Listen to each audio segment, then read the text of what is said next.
Saya ingin menuju ke Mbak Grace mengomentari apa yang disampaikan oleh Bang Emrus tadi bahwa ini menunjukkan ketidakdewasaan dalam manajemen komunikasi dan tidak baik dipertontonkan kepada masyarakat. Mbak Grace. Tidak adanya manajemen komunikasi, kalau saya bisa sampaikan di sini, Bang Emrus, kami punya manajemen komunikasi, di mana tentunya kalau untuk pernyataan-pernyataan resmi tentu ada satu pintu, begitu kan? Tapi ini kan PSI isinya ribuan, belasan, puluhan ribu, begitu kan? Apalagi sekarang di eranya udah berubah ya, era media sosial. Dulu zaman saya siaran di TV One, sumber informasi ketika itu ya masih mungkin hanya beberapa TV saja dan susah sekali untuk bisa siaran menjadi presenter televisi. Hari ini semua orang presenter di YouTube gitu. Jadi kita ada di era yang baru. Kita punya tentu manajemen komunikasi, saluran-saluran resmi partai, tetapi ada aspirasi yang bisa disalurkan melalui kanal-kanal pribadi itu tidak bisa kita larang. Kalau kita larang bukan partai anak muda namanya. Anak-anak muda zaman sekarang sudah terbiasa dengan aneka platform di mana mereka bisa berekspresi, ya kita harus akomodir itu.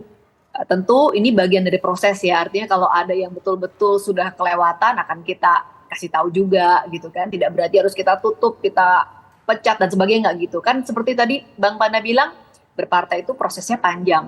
Jadi kami di sini berproses terus, tetapi ada manajemen komunikasi. Kalau ada ungkapan ekspresi, itu mungkin lebih ke ungkapan ekspresi pribadi, dan menurut saya masih dalam batas kewajaran.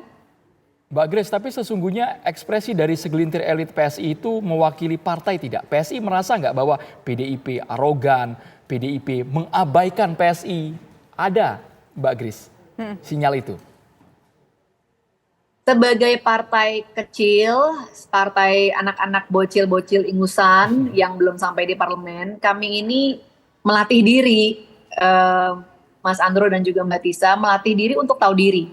Dan melatih diri untuk, ya memang nasibnya partai anak bawang itu begitu. Saya nggak bilang PDIP ya, tapi mungkin semua dari kita, kebanyakan ketika kita bertemu dengan orang yang lebih muda atau lebih lemah, ada kecenderungan untuk tidak memperlakukan sejajar. Dan kami menerima itu. Biarlah ini jadi proses buat kami belajar untuk jadi orang yang lebih baik, lebih sabar gitu. Dan buat kami ini adalah bagian dari dinamika yang dimana justru anak-anak PSI masih muda-muda itu justru harus belajar susah. Justru kalau langsung enak nanti jadi manja. Gitu. Ya jadi it's okay. Ya, Mbak Grace, ini kan ini ada sebuah makna tersirat lah yang mungkin pemirsa juga bisa tangkap bahwa nggak semua orang kalau mungkin lebih tua itu bisa memperlakukan sejajar dengan yang lebih muda. Apakah ini menunjukkan bahwa tampaknya ada rasa kecewa dari PSI sehingga terkesan PSI lebih membuka diri kepada Prabowo Subianto setelah sebelumnya beberapa waktu yang lalu mengatakan mendukung Ganjar Pranowo? Nah, ini lagi-lagi saya sampaikan di sini, ini adalah forum silaturahmi, di mana tentu kita membuka pintu dan senang bisa menerima tamu siapapun itu ya, akan kita terima dengan senang hati. Dan teman-teman jujur terharu karena terharunya itu adalah seorang capres, seorang menteri pertahanan dari partai besar itu mau bertandang ke rumah kami. Tapi komunikasi dengan partai-partai lain itu jalan terus kok. Jadi dalam waktu dekat, apalagi ini sudah mau pemilu ya, kita semakin intens dalam waktu dekat dijadwalkan akan bertemu dengan teman-teman lintas organisasi, dengan partai-partai lain itu akan semakin banyak gitu. Antara lain juga dengan kakak-kakak senior di PDIP gitu. Jadi ditunggu saja, ini sekarang sedang dalam percakapan atau komunikasi intensif, sedang dicocokkan waktunya.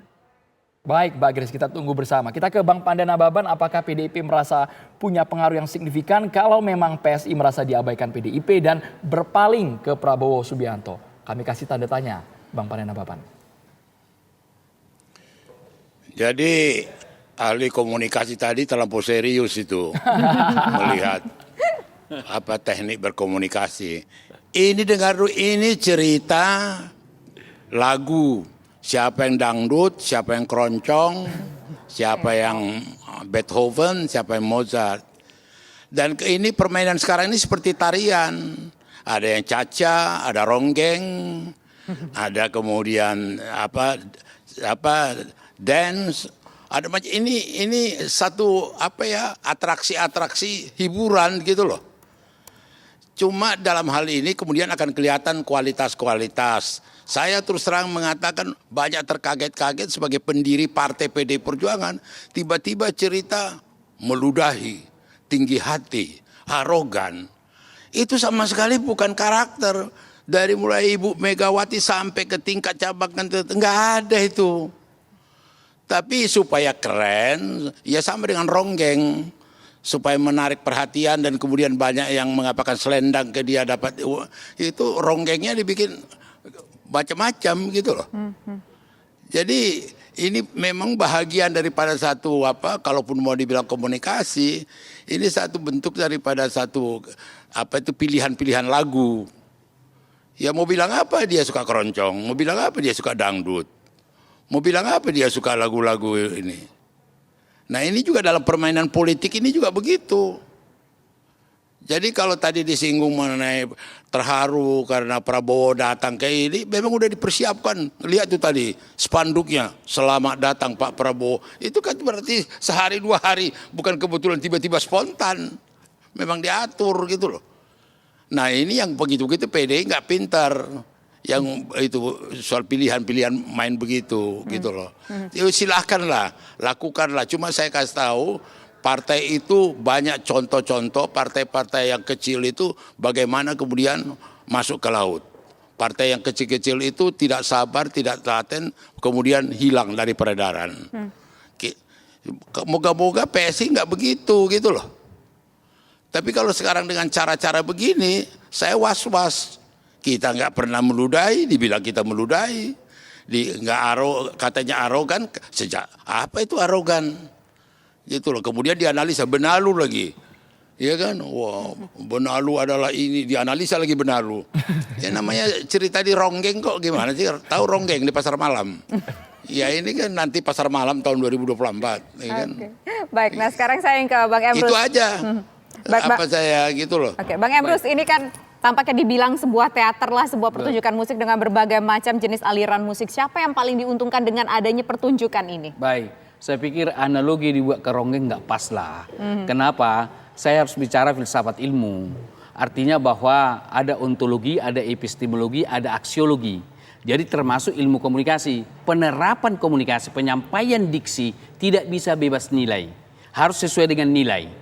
Nah, kalau dikatakan misalnya katakanlah siapapun, saya melihat misalnya meludahi, misalnya seperti itu, sombong dan lain-lain tidak baik, tidak sesuai dengan budaya Indonesia. Indonesia kan ajas kita Pancasila. Sila kedua dari Pancasila adalah kemanusiaan yang adil dan beradab. Saya garis bawahi kata beradab. Beradabkah menggunakan kata-kata istilah itu? Nah, inilah ketidakdewasaan daripada teman-teman politician. Baik kadang-kadang yang sudah berusia tua juga gitu kan. Nah ini perlu memang pendidikan komunikasi, etika komunikasi. Nah kemudian siapa yang diuntungkan dalam konteks ini? Saya melihat Prabowo diuntungkan dalam konteks ini. Karena saya melihat Prabowo personal brandingnya telah menunjukkan orang yang bijak, orang yang sabar, orang yang rendah hati, datang berkunjung. Ini datang berkunjung seperti ini apakah diundang atau tidak, itu menunjukkan bahwa dia orang yang rendah hati. Kenapa? Masyarakat akan lebih cenderung memilih orang yang bijak daripada katakanlah berbalas pantun dengan menggunakan diksi-diksi yang tidak sesuai dengan keberadaban budaya Indonesia. Saya sama dengan yang dikatakan oleh Rocky Gerung juga tidak beradab. Sebenarnya bagi PSI maupun bagi PD Perjuangan ada role model yang mereka tiru sebagai tokoh mereka. Joko Widodo, saya melihat dia tokoh kedewasaan komunikasi yang baik. Bagaimana dia merespon merespon Rocky Gerung. Ini masalah kecil, saya lebih baik bekerja. Harusnya harus begitu. Tidak berbalas pantun seolah-olah mereka saling menyerang, meludahi. Kata meludahi juga nggak bagus yang dikemukakan oleh teman saya. Siapa itu? Bang Panda. Bukan. Siapa itu akademisi? Adi Armando, itu sahabat saya. Saya juga terkejut mendengar itu kalau dia mengemukakan itu. Tapi sejujurnya Bang Emrus dari visual ini, apakah peluang PSI bergabung mendukung Prabowo makin besar? Saya kira masih sangat cair. Kenapa belum memutuskan bergabung dengan PDI Perjuangan maupun ke Gerindra? Ini persoalan bagi-bagi kue. Prinsipnya kan dalam politik itu saya melakukan apa saya dapat apa. Ketika sudah jelas nanti kebagian mereka apa, saya dukung begini, saya dapat apa. Biasanya yang ditransaksikan adalah jabatan menteri Ya. atau setingkat menteri atau juga peraturan-peraturan yang dibuat nanti oleh pemerintahan itu yang menguntungkan partainya dan yang menguntungkan siapa di balik partai itu. Demikian. Oke, baik. Terima kasih Bang Emrus sudah Makasih. hadir ke studio kami. Terima kasih juga Bung Pandana Baban dan juga terima kasih Mbak Grace. Tadi ucapan dengar dulu. Ya, silakan, Ucapan Bang Panda. meludahi itu saya minta ditarik itu, fitnah itu. Oke. Iya, Diganti bukan apa, Bang? yang mengatakan tadi meludahi, itu bukan karakter PDI Perjuangan. Yang mengatakan meludahi tadi si Ade Armando atau siapa itu? Itu fitnah yang paling kejam buat PDI. PDI Perjuangan itu tidak Saya punya belum dengar karakter itu, itu. Gitu Bang loh. Panda, tapi Kayak nanti saya biadab cek ya gitu. Bang Panda. Kayak biadab meludahi orang gitu loh. Oke, baik. Silakan Enggak, ditanggapi. aku bilang Mbak sama Grace. Ade cabut itu omongan itu. Oke, silakan Mbak Grace mungkin ingin ditanggapi. Saya belum dengar Bang Panda, tapi Tadi nanti saya akan cek ya Bang karena Panda. Tidak benar. Baik. Terima kasih Baik. banyak Mbak Iya. Grace Ada Natali. mungkin Bang ada Panda, orang PDI Perjuangan pimpinannya mengatakan, saya ludahi kau katanya. Baik. Terima kasih banyak Bang Saya Pandana. rasa itu Jawaban. Iya, Bang Ade, cari makan tapi sih cari saya akan makan, cek tapi ya, jangan Bang begitu Panda. caranya. Baik, nanti ini akan tentu mungkin diklarifikasi oleh PSI. Baik, terima kasih seluruh narasumber. Semoga sehat selalu. Selamat petang semuanya.